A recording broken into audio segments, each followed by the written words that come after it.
just love that drone shot of the Toronto skyline. Wasn't that amazing? What a great Sunday for it. Welcome to everybody here tonight. What a pleasure it is to have a full auditorium. My name is Jordan Banks. I'm the head of Facebook and Instagram in Canada, but more importantly, for the purposes of what's transpired over the last 72 hours, I am the very proud chair of DementiaHack. I had the privilege and the honor of delivering opening remarks for DementiaHack Saturday morning.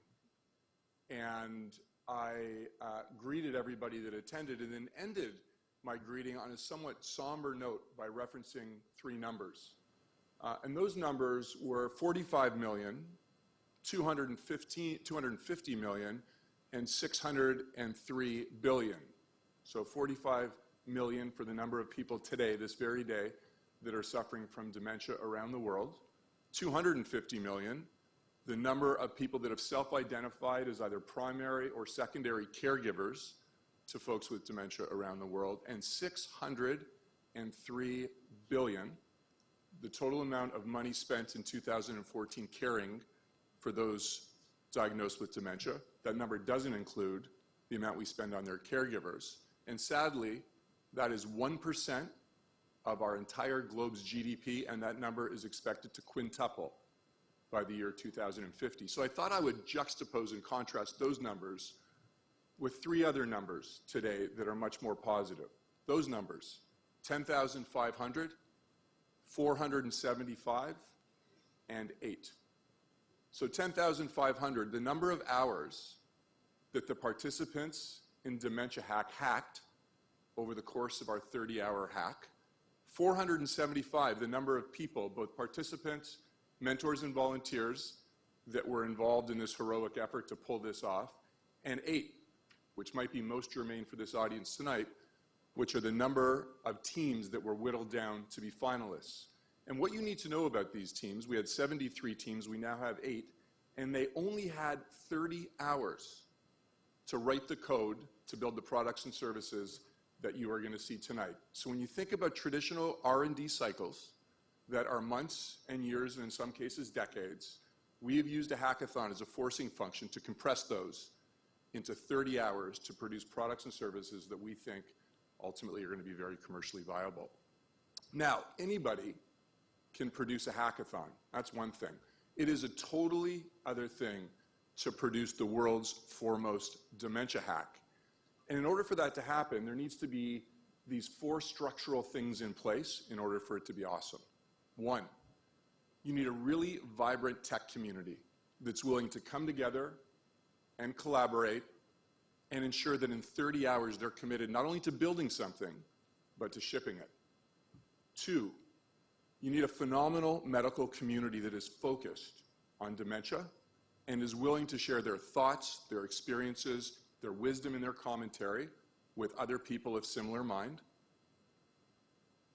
You need unbelievably generous corporate sponsors, not only to fund the logistics of the event itself, but also to ensure that the prizes are such that you attract world-class talent and that you have all the support in place to ensure that once the hackathon is over and once we determine tonight who the winners will be, that they have the legal, the strategic, the financial, and the industry support to take their products to market quickly. And 4, you need a facility that's able to accommodate almost 500 people in a very comfortable way and ensure that all of the interactions during our 30 hours were open and transparent and collaborative. And so how awesome is it, and how lucky are we that we live in the greatest city in the world that has all 4 of those elements right here in our town in spades.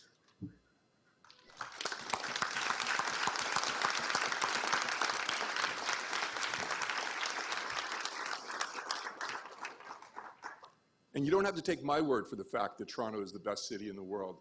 I would refer you to an Economist article in January of this year that unequivocally named Toronto as the #1 greatest city in the world. And every great city deserves a great mayor, and finally, we lay claim to an absolutely terrific and great mayor.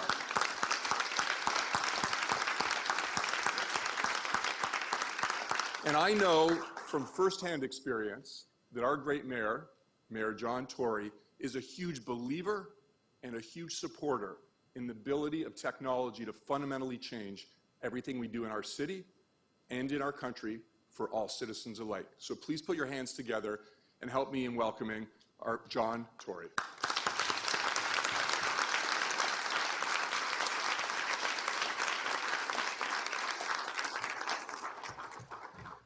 I don't want you to worry about this binder, and I say that because you may have read an article in the Toronto Star today, and they followed me around for a day, and my objective was to sort of wear the reporter out, because I'm at my desk at 6:30 in the morning. He was on the subway with me at 6, and he left me at 9 o'clock that night, but he said that in particular, speaking about some remarks I made at an Indian-Canadian business event, that I had spent 2 sessions of 10 minutes each revising the remarks during the day and then completely improvised when I got up to speak. And I'm going to do the same thing right now. But it just keeps people on their toes in terms of putting remarks together. But it makes you think about these kinds of things. Consul General, Jordan, friends, first of all, I'm just delighted to be here. I was a little nervous coming in this building because the last time I was in here was actually, I may have been here once since, I don't think so, but Madam President, the last time I was here was for a debate during the election campaign. And it was one of those debates where one of my competitors for the job of mayor had organized what we would call in the business when I was a campaign organizing a spontaneous demonstration where he had at least 150 or 200 people expressly in this building downstairs to heckle me. And I just sort of had to sit there and nod and smile. And you get very good at that. But so the memories were with me of those people, and it seems to be friendlier in here tonight. I just want to start by saying thank you, because as Jordan said, you've given. And yes, it's in the cause of a competition, and yes, it's for a good cause in the context of dementia, but you've given your time to participate in this hackathon. And I think it is, and I say the thanks extend not just to the people that have done this as hackers, but also to the sponsors and to all of the others who've helped. To me, and I want to say a few words just about the technology-friendly and talent-laden nature of the city, but and encourage us not to be as modest as we are. But to me, it's about something that I think adds an element to it, because it isn't just about technology, it's about something very human. I was at a dinner, just a dinner table, last night, and it's really just to the point that Jordan was talking about in terms of how this touches so many people. And the conversation came up of the people around the table about a mutual friend who has dementia. And they started off, and this description will be very familiar to those in the room who are either caregivers or people, I know there's some people here who actually are on themselves in some of the early stages, that this friend they were talking about was a person who sometimes didn't know where he was, for example. He just didn't have a sense of where he was in terms of his surroundings. Another time they were telling a story as the conversation went on about having arrived at his house, and they'd gone for some reason just to check in, and he was dehydrated and hadn't eaten for a couple of days. Another time they said he wandered, and he wandered out to a place where he often met with his friends, but he was sort of wandering at a time differently than they normally met, and they were worried because they went to his house to see where he was and he wasn't there. And just listening to all of this and then thinking about the fact that I was coming here tonight, and I'm not sure exactly what apps you've been sort of working on or what different technological applications to help people, both caregivers and people who are diagnosed with dementia, but if you think about the possibilities that technology has to help people with issues of diet and hydration, with issues of knowing where they are, as it were, and I think you know the context within which I mean that, or of even just helping to keep track of people. We have some technology doing that today. It adds a human element to why we are sort of excited about developing technology. It isn't just about creating jobs. Yes, that's important. It isn't just about taking advantage of the talent that we have here in Canada and Toronto, but it's about making life better for people here and around the world. And that brings me to the second part in Jordan's kind of description of what we have going for us here. I mean, really what we have going for us here, and I sort of saw this in spades when I was in London a couple of weeks ago, and they took me there to see what they're doing. And a lot of what they're doing is exciting, and I say that in the presence of my friend, the Consul General, and I thank him as well for bringing the UK government to the table for this event. But, you know, you realize when you've been there, they have some good ideas. I mean, no matter where you go, you're going to see somebody doing something that's interesting and that can make us do better. But when it comes to the pool of talent that we have here in, you know, Toronto in particular, but in Canada generally, but let's just focus on the GTA. I mean, nobody holds a candle to us. I mean, it is not just because we're being arrogant or complacent. It's just because when I was in Austin not long ago, Texas, and I told them the number of post-secondary students we have in this city, they said, you must be wrong about that number. And I said, no, I'm not wrong about that number. That's the number of post-secondary students we have just in the GTA. And of course, it is representative of a whole bunch of people who have already graduated, let alone those who are studying today. And they represent a talent pool that is second to none in the world. We have a critical mass here, and I often say this in trying to sell Toronto. I don't have to sell it to most of you. There's a few. There's a young woman I met here who says she's still from Montreal. We've got to fix that. Lauren, one of the co-chairs of this, and she explained that she was from Montreal and had some lame excuse as to why she hadn't moved back here. But we have here in one place in Canada the technology, innovation center of the country and the financial center of the country in one place. In the United States, they don't have that. They have the financial center of the country on the East Coast and the innovation center on the West Coast. So we have a lot of things going for us. We have Waterloo in this corridor that I'm determined to make real, not just a buzz phrase, but make it real so there actually is a way, for example, to get back and forth aside from those awful lanes of highway between here and Kitchener-Waterloo. There has to be a better way to make sure that corridor becomes real in many different respects. And so my only other message besides saying thank you and besides saying that it really convinces you when you see an event like this that there are reasons why technology is going to make life better for people. It isn't just about jobs and all the facts and figures and so on. It's about making life better for people. The third message I have is just to say, let's stop being good old-fashioned modest Canadians, which we are. We have some of the smartest people in the world here. We have some of the best institutions in the world, including George Brown College. We have some of the best other kinds of institutions in the world, whether it's healthcare or other kinds. We have things like Mars, which I've never been critical of. I've been a supporter of it because it is right, and it's going to be right going forward, and whatever the hiccups were along the way, that's what happens when you take risks. If you're going to be an innovation center, then you're going to take some risks, and some of them are going to work out immediately, and some aren't. This will work out in the long term. It'll be a shining star in our constellation. And so I just say, let's go out and really be excited about this city. I'm bearing quite a few lash marks on my back from having said that you can't put the genie back in the bottle, specifically as regarded Uber. And I wasn't doing that to be partisan about Uber or partisan against taxi drivers. In fact, I'm very sympathetic to the fact that taxi drivers are having more trouble making a living. And I analogize it to when I was the CEO at Rogers, and we went to see Mr. Rogers one day and asked him if he would agree to a $50 million expansion of our Rogers video chain, which had at the time 225 stores. And Mr. Rogers said to us 15 years ago, I'm not granting that request to give you the $50 million, or I'm not approving it, because he had to approve things that big. And we sort of looked at him, we were horrified. And we said, well, why not? And he said, well, because 10 years from today, there won't be one of those stores left. And we were horrified. I wasn't running it, but the guy who reported to me who was running that chain, and it was a big business. And guess what? Unfortunately, Mr. Rogers passed away, but 10 years to the day almost when we had that meeting, there wasn't one Rogers video store left. And fortunately, he'd sent us away, said, go find another use for those stores, because we had the real estate, some of it we owned, some of it we leased. So we did. And those stores are the Rogers stores you see around today. But we can't put these genies back in the bottle, nor should we be trying. We want Toronto to be the home of game changers, the place where game changers are born and where they grow up and where they do create jobs and make life better for people. And that's what I want to try to do as the mayor. And I'm only one person, and I'm the sort of elected leader of the city government. And it's not my job to create jobs. It's my job to create a place where people feel that they're going to be welcome. This is going to be the place in all the world where they come. And not only that, where they're going to live together in a way that we're all so proud of, where people get embraced, they get included, no matter what their race, their color, their nationality, their sexual orientation, what their brain power derives from, they're going to be welcome here. So that's the Toronto that we're trying to build. That's why it's going to be a shining star in the world going forward. And that's why I'm very pleased to be here tonight. Thanks very much.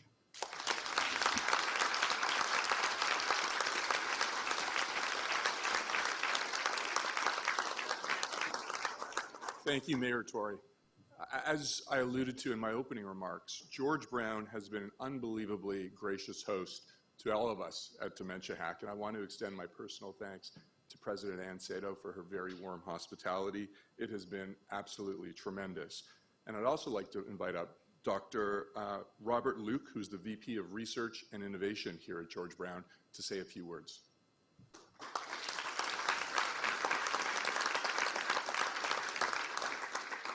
So just a quick question. Who took a picture of Mayor Tory and put it on Facebook while he was speaking? No? Oh, it's a few, okay. I wanted to, but I saw that there was a camera over here, and I thought that would look rude if I picked up my camera or my phone. And so maybe we can get a selfie later in front of the Facebook sign. And, thank you very much for coming and welcome. I would really like to congratulate the organizers, DementiaHack, where's Shahir? There he is, for organizing this fantastic event. And on behalf of President Ann Sato, I bring you greetings and a warm welcome.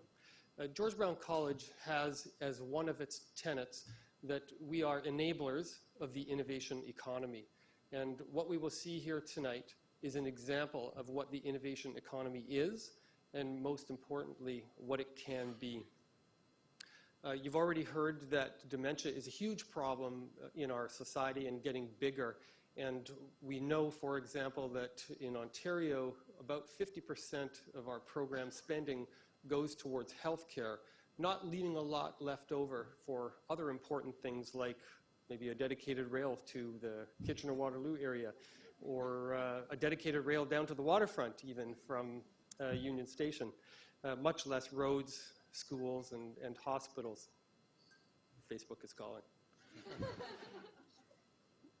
We know that we need to find innovative ways to solve the kinds of problems that things like dementia represents, and I'm really pleased to be here tonight to witness with all of you some of the innovative ways that these teams have thought about creating solutions to really what are wicked problems.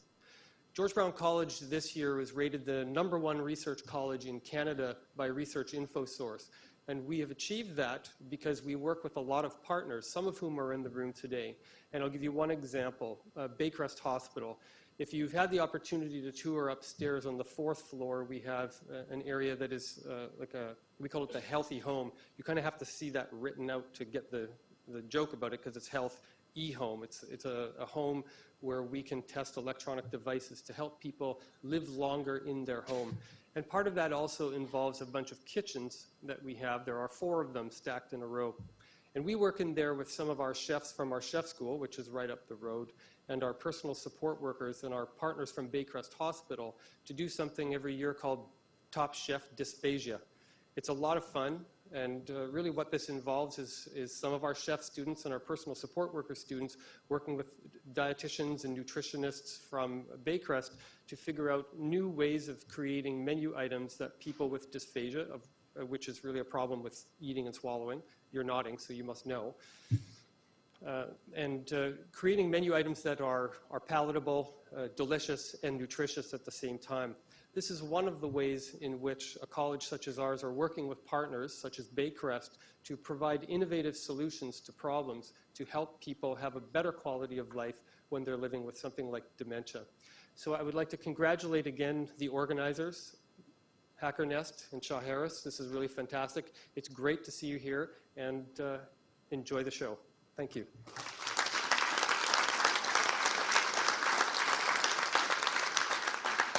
Okay, we're ready to get the show on the road. I'm going to call up my partner in crime, Shaw Harris, to give us a better sense of what's going to transpire over the next 90 minutes, what you can expect, and some general rules and regs that will govern how everybody pitches. So, Shaw Harris Bay, CEO of HackerNest.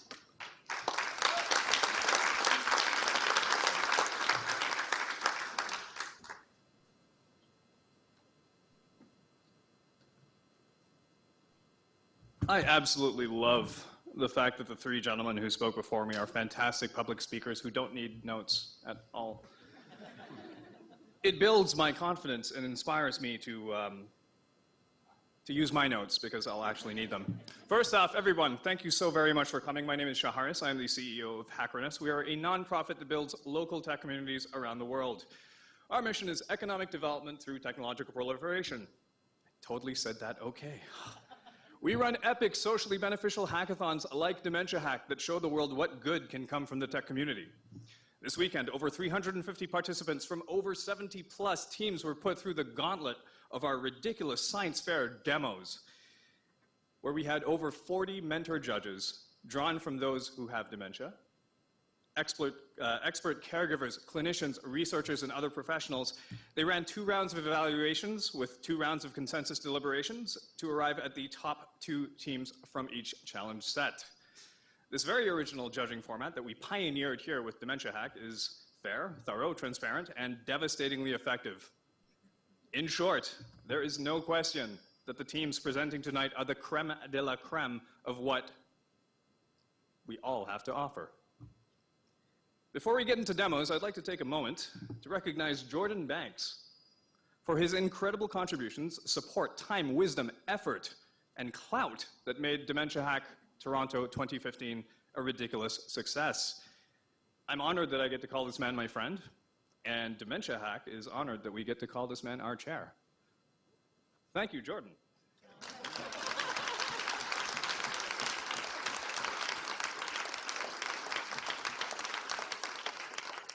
HackerNest extends special thanks to Jordan Banks, DementiaHack Chair, for the tremendous contributions to the success of, I like how I wrote this, and I was like, I know it's going to be a success, so I'm going to engrave it. The world's foremost dementia hackathon, Toronto, November 7th to 9th, 2015. We, the sincere, persevere for the vulnerable against thieves of memory and faculty in honor of those we love.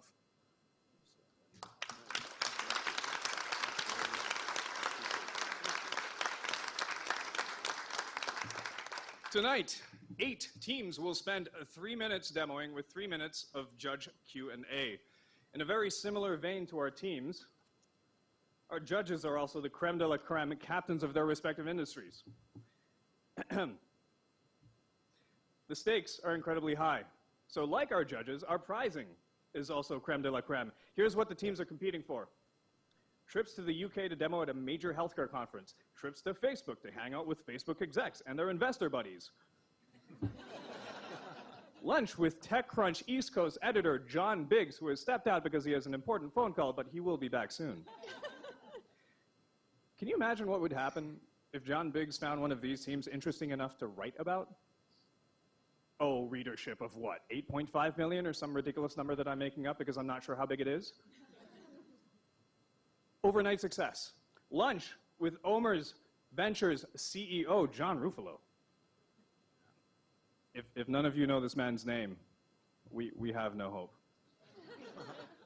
We have meetings with investors like Daniel Class of Class Capital. We have $30,000 in cash that we are giving away, $64,000 of advertising services, $35,000 of legal services, automatic acceptance into the Mars Health Venture Services program. I could go on, but I won't.